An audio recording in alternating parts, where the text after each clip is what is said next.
ఐటీలో ఎంట్రీ కావాలా? Trainee software engineer గా అజా కోడింగ్ ట్యూటర్ లో 2 వీక్స్ ట్రయల్ పీరియడ్ లో వెంటనే చేరండి. నమస్తే చంద్రశ్రీనివాస్ గారు. నమస్కారం నేతాజ్ గారు. సార్, అసెంబ్లీ సాక్షిగా పవన్ కళ్యాణ్ గారు ఇంకా 10 సంవత్సరాలు మీరే ఉండాలి, మీ వెనకే మేము ఉంటామని చంద్రబాబు గారు ఉద్దేశించి మాట్లాడారు. జన సైనికుల్లో ఏంటి ఇలా మాట్లాడారు అంటే, మేము పవన్ కళ్యాణ్ గారిని ఒకలా ఊహించుకున్నాం, ఈయనేమో ఇంకా 10 సంవత్సరాలు మీరు అంటున్నారు. దీనిపై మీరు ఏం చెప్తారు సార్?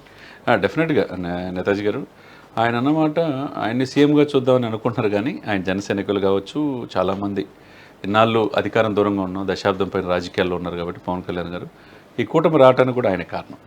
కాబట్టి చివరి 2 సంవత్సరాలైనా సీఎంగా వస్తుందని చెప్పి అనుకున్న ఈ సందర్భంలో రాబోయే 10 సంవత్సరాలు కూడా మీరే ఉండాలని చెప్పేసి చంద్రబాబు నాయుడు గారిని ప్రశంసించడం అది యాదృచ్ఛికంగా అన్నదా, లేకపోతే కూటమిలో బీజేపీ, జనసేన, టీడీపీ మేమంతా ఒకటే అనేది ఇండికేషన్ కోసం అన్నదా, మిగతా పార్టీకి అవతల ప్రతిపక్షాలకు అవకాశం లేకుండా మేము సంఘటితంగా ఉన్నామనే పాయింట్లో అన్నదా అనేది ఎవరికి అర్థం కాని పరిస్థితులు ఆయన అన్నాడు. కాబట్టి ఎవరికి ముఖ్యమంత్రి నాకు వద్దని చెప్పి ఎవరంటారు? కాబట్టి ఆయన్ని 2014లో అనుభవం వ్యక్తి రాష్ట్రానికి కావాలని చెప్పి ఆ రోజు చేసింది చంద్రబాబు నాయుడు గారిని, పవన్ కళ్యాణ్ గారు. ఆ తర్వాత 2019 వచ్చేతలకి జగన్మోహన్ విడిగా పోటీ చేస్తే ఆయనకు అవకాశం వచ్చింది. 2024లో ఓటు చెల్లకుండా రాజకీయం చేద్దాం, ప్రభుత్వ వ్యతిరేక ఓటునని చెప్పారు.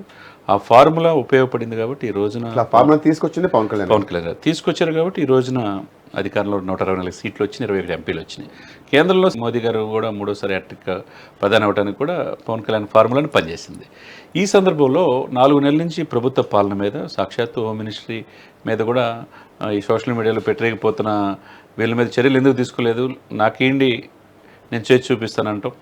వెనువెంటనే ఈ పరిణామాలు అసెంబ్లీ సాక్షిగా రాబోయే 10 సంవత్సరాలు అంటాం. ఆయన కూడా 7-10 వయసు వచ్చింది చంద్రబాబు నాయుడు గారు. ఇంకా ఇదే లాస్ట్ పీరియడ్ మనకు తెలిసి కూడా సహకరించకపోవచ్చు వయసు కూడా. నెక్స్ట్ సీఎం పవన్ కళ్యాణ్ గారని అందరూ అనుకుంటున్నారు.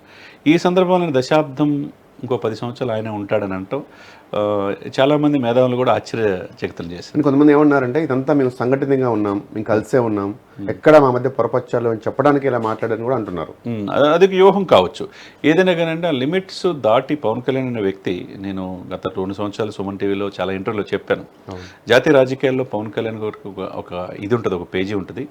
ఆయన రాజకీయాల్లో మోదీ గారి మన్ననలు పొందుతాడు, చాలా తక్కువ అంచనా వేస్తున్నారు ఉభయ రాష్ట్రాలు, ఆయన ఎక్కడ గెలవలేదని, రాజకీయాలు శాసిస్తారని చెప్పించారు. 2 సంవత్సరాల నుంచి 2.5 సంవత్సరాలు దాదాపు సుమన్ టీవీలు చెప్తా ఉన్నా.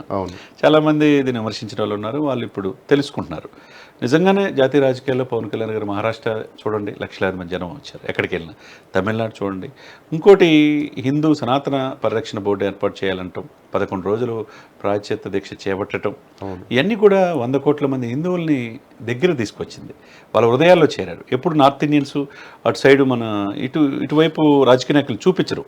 నేషనల్ మీడియా, హిందీ మీడియాలో కూడా పవన్ కళ్యాణ్ గారు ఏంటనేది చూపించారు. అదే 145 కోట్ల జనాభాలో 80% హిందువులు మన దగ్గరికి పవన్ చేరువయ్యాడు. ఇప్పుడు మోడీ గారు కూడా 7-10 వయసు దాటి ఎప్పటికైనా రిటైర్ అవ్వాల్సిందే. నెక్స్ట్ ఎవరు ప్రధానమంత్రి రేసులో అంటే, దక్షిణ భారతదేశం నుంచి ఆనాటి పివి నరసింహారావు తర్వాత ఆ రేసులో ఉన్నాడు, ఎన్డీఏ మిత్రపక్షం అని చెప్తే పవన్ కళ్యాణ్ కనపడుతున్నాడు. అంటే అది ఒక అతిశయోక్తి కావచ్చు, కానీ ఫ్యూచర్లో ముఖ్యమంత్రి అంతకు మించి ఆ రేసులో ఉండే అవకాశం ఒక పవన్ కళ్యాణ్ గారికి ఉంది. ఎందుకంటే 100% స్ట్రైక్ రేట్తో దేశ రాజకీయాలు ఇలా కూడా చేయొచ్చు అని చెప్పి చూపించాడు. 2 ఎంపీలు నిలబడితే 2 గెలిచారు. కోఆర్డినేషన్ బాగుంది, అంటే చంద్రబాబు నాయుడు మధ్య కానీ పవన్ కళ్యాణ్ వీళ్ళిద్దరు బాగుంది.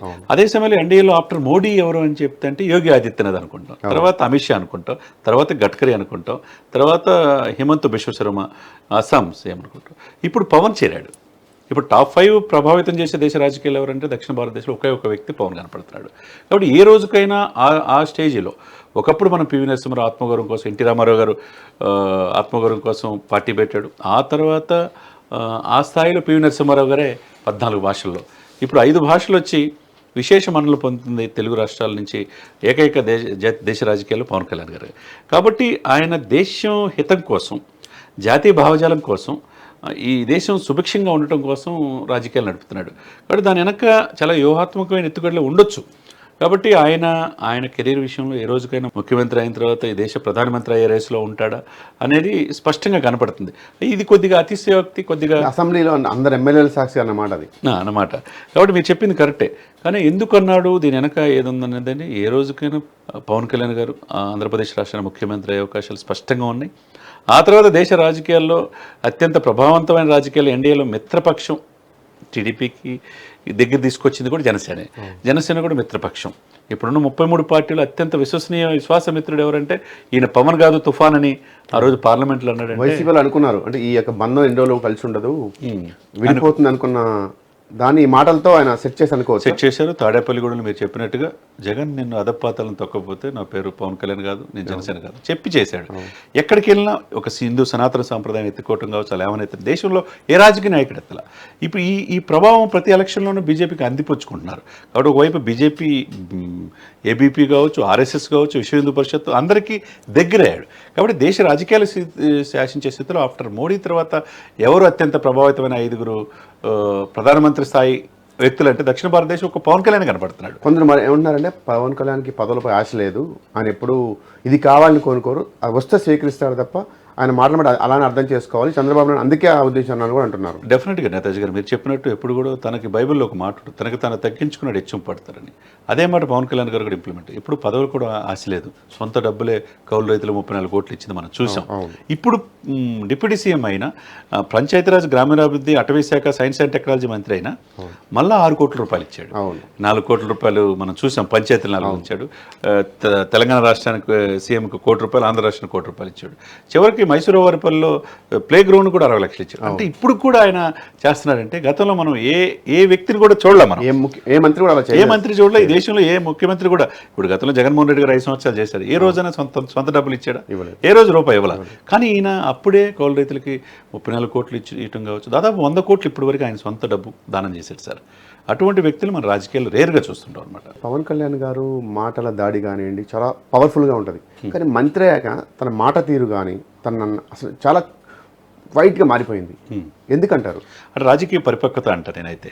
ఎందుకంటే ఆయన గెలిచిన తర్వాత మీరు ఎక్కడ కూడా ఒక్క విజయోత్సవ సభ కూడా చేయలేదు. ఎందుకంటే అవతల వాళ్ళని మనం ఎప్పుడు కూడా నాకు వ్యక్తిగతంగా జగన్మోహన్ రెడ్డి నాకు శత్రువు ఏం కాదు, మీరు ఈ విజయోత్సవంలో వైసీపీని తక్కువ అంచనా వేయద్దు, వాళ్ళని విమర్శించొద్దు అన్నాడు. అంటే క్యాడర్కి కూడా ఒక దశ చూపించాడు. 4 నెలలు ఓపిక పెట్టాడు.